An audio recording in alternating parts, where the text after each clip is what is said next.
Hi guys! ఈ సమ్మర్‌లోని ఎక్కువగా చలవ చేయడానికి పెరుగును వాడతారు.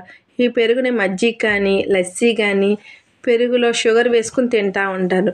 కానీ ఇలా స్వీట్ చేసి పెట్టండి, పిల్లల్ని ఈ సమ్మర్‌ని ఎంజాయ్ చేస్తూ ఉంటారు. సింపుల్ ఇంగ్రీడియంట్స్‌తో ఈజీగా అయిపోతుంది.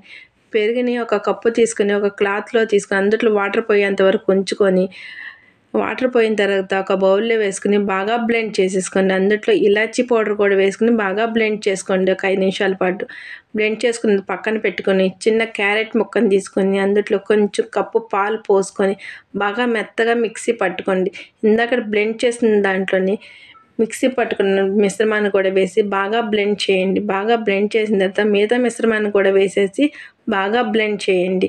బ్లెండ్ చేసిన తర్వాత అందులో షుగర్ కానీ, మిల్క్ మేడ్ కానీ, బెల్లం కానీ వేసుకోవచ్చు. ఆప్షనల్ అండి ఇది.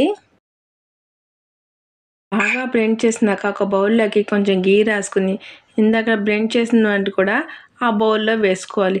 ఒక కుక్కర్‌లోని ఒక 10 నిమిషాల పాటు కుక్ చేసుకోవాలి. కుక్కర్‌లో వాటర్ మాత్రం పోయకూడదు. కుక్ అయిపోయిన తర్వాత ఫ్రిడ్జ్‌లో ఒక పావుగంట సేపు పెట్టుకున్న వాటిని బౌల్లోనే ఇలా తిరగవేసుకోవాలి. తిరగవేసుకొని జీడిపప్పు, బాదం పప్పు, పిస్తా పప్పు వేసుకొని ఇలా సన్నగా కట్ చేసుకొని పిల్లలకి తినిపిస్తే ఎంతో టేస్టీగా సూపర్‌గా ఉందంటారు. Bye guys, like, share, subscribe చేయండి ఫ్రెండ్స్.